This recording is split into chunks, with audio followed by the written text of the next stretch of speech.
इथों मैनू डर जाए आउंदा डरना दिलां दे चंगे नी मैं अमली नाल प्यार नहीं कराउंदी क्यों अमली 10 बंदे नी अमली नाल प्यार नहीं कराउंदी क्यों अमली 10 बंदे नी।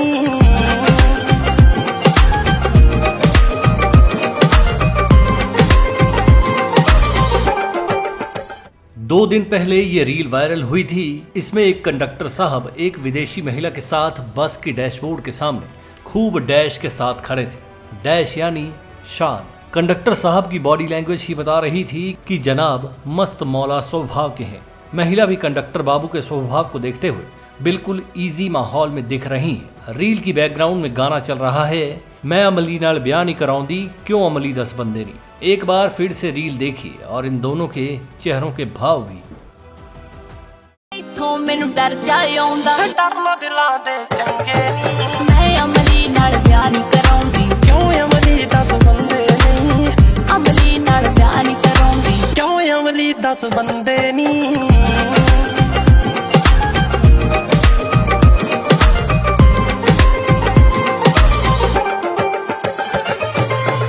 तेरे बारे सुन के मेरे गए टुट सारे ख्वाब हुए गिलड़ा वाले संतां नूं एवें करदे बदनाम कुड़े क्यों तैनू बदनाम वे करदे एवें लैंदे पंगे नी मैं अमली नाल प्यार नहीं कराउंदी क्यों अमली 10 बंदे नी अमली नाल प्यार नहीं कराउंदी क्यों अमली 10 बंदे। इसके बाद खबर ये आई कि सरकार ने कंडक्टर महोदय को सस्पेंड कर दिया है। शायद वजह यही रही होगी कि सार्वजनिक स्थल पर धूम्रपान करते नजर आ रहे थे। कंडक्टर साहब तो सिगरेट पीते हुए सबको दिख गए, लेकिन किसी को ये नजर नहीं आया कि जनाब ने सम्मान आदर के साथ विदेशी महिला को एक छोटी सी चॉकलेट भी दी थी। क्या इस तरह का टोकन ऑफ ऑनर किसी बड़े अफसर या नेता ने किसी विदेशी को देते हुए आपने देखा है? आपने सिर्फ वीवीआईपी विदेशी मेहमानों को तिलक करते हुए ही ये जमात देखी होगी। अब फिर से खबर पर चलते हैं। ये दोनों सार्वजनिक स्थल पर धूम्रपान तो कर रहे थे, पर सजा एक को ही दी गई। इस मामले के बहुत सारे पहलू हैं। इनको खंगालेंगे तो व्यवस्था की रजाई में बैठे कई खटमल और पिस्सू नजर आएंगे। हम ये नहीं कहते हैं कि सरकार ने गलत किया है, लेकिन सवाल ये है कि धूम्रपान और मदिरापान तो सरकारी रेस्ट हाउस, दफ्तरों समेत हर उस जगह पर प्रतिबंधित है जो जनता से जुड़े हुए हैं। कहाँ क्या होता है सब जानते हैं। हम जिक्र करेंगे सिर्फ उन सरकारी रेस्ट हाउसेस का जहां पर यह प्रतिबंध दीवारों पर लिखा हुआ नजर आता है। इस सवाल का जवाब आप दीजिए कि क्या सरकारी रेस्ट हाउस में धूम्रपान मदिरापान नहीं होता है? सबसे ज्यादा इनका इस्तेमाल कौन सा वर्ग करता है? यहाँ पर आज तक किसी को एक सस्पेंशन होना तो दूर की बात, कभी ये भी सुना है कि किसी का चालान भी हुआ है। याद कीजिए वो दौर जब शांता सरकार ने रेस्ट हाउसेस से धूम्रपान को खत्म करने के लिए कमरों के भीतर रखी एस्ट्रे उठवा दी थी। एस्ट्रे उठने के बाद नतीजा ये हुआ कि कमरों में लगे गलीचों और कारपेट्स में छेद पड़ गए थे, और ये छेद पड़े थे जमीन पर बीड़ी सिगरेट बुझाने से। कानून सबके लिए बराबर क्यों नहीं रखा जाता? अगर नेताशाही और अफसरशाही की बात करें तो इन्हें अपने सफर के लिए आरामदायक गाड़ियां चाहिए होती हैं। सरकार बदलने के साथ गाड़ियां भी बदल जाती हैं, इन्हें आराम चाहिए होता है। तो क्या जो खटारा और खस्ताहाल एचआरटीसी के बेड़ों को दौड़ाते हैं उनके लिए आराम कुछ मायने नहीं रखता? इनके तो ओवरटाइम के पैसे भी नहीं दिए जाते। सार्वजनिक स्थल पर धूम्रपान करने की एक तरफा सजा तो कंडक्टर को ही दे दी गई।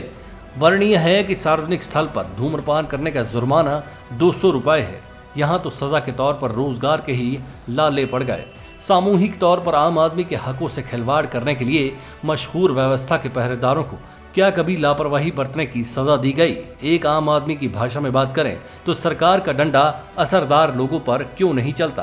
कानूनन तो उनके लिए भी वही सजा है या जुर्माना निर्धारित है जो कंडक्टर जैसे आम आदमी के लिए है। सरकारें तंबाकू पर लगातार टैक्स बढ़ाती चली जा रही हैं और अपनी जेब भरती जा रही हैं। आम आदमी की भाषा में ही सवाल उठता है कि क्या कमाने गंवाने और उगाने के लिए मानक अलग क्यों? हाल ही की बात ले लीजिए, भांग की खेती की दवाइयों के जरिए कमाने का नया जरिया तलाशने के लिए अब टीमें विदेश भी जाएंगी। हिमाचल की भांग किस लिए मशहूर है ये भी बताने की जरूरत नहीं है। अगर भांग की मेडिकल बेस्ड रिसर्च की बात करें तो गूगल पर आज तक की तमाम रिसर्च रिपोर्ट्स देखने पढ़ने को मिल जाएंगी।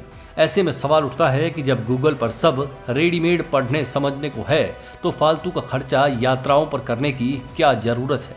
अभी तक की जो खबरें हैं वो ये तो बता ही रही हैं कि नेताओं की जमात ही विदेश जाएगी। उम्मीद करनी चाहिए कि सरकार ये जरूर बताएगी कि इस टीम में भांग की मेडिकल रिसर्च से जुड़े हुए एक्सपर्ट्स भी इस टीम का हिस्सा बनेंगे। चलिए, पंजाबी गाने से खबर का आगाज हुआ था, इसको अंजाम भी हंसराज हंस के गाए इस गाने से देते हैं। हाय साडे हंजुआं दा मुल तार जानी, हाय साडे हंजुआं दा मुल तार जा,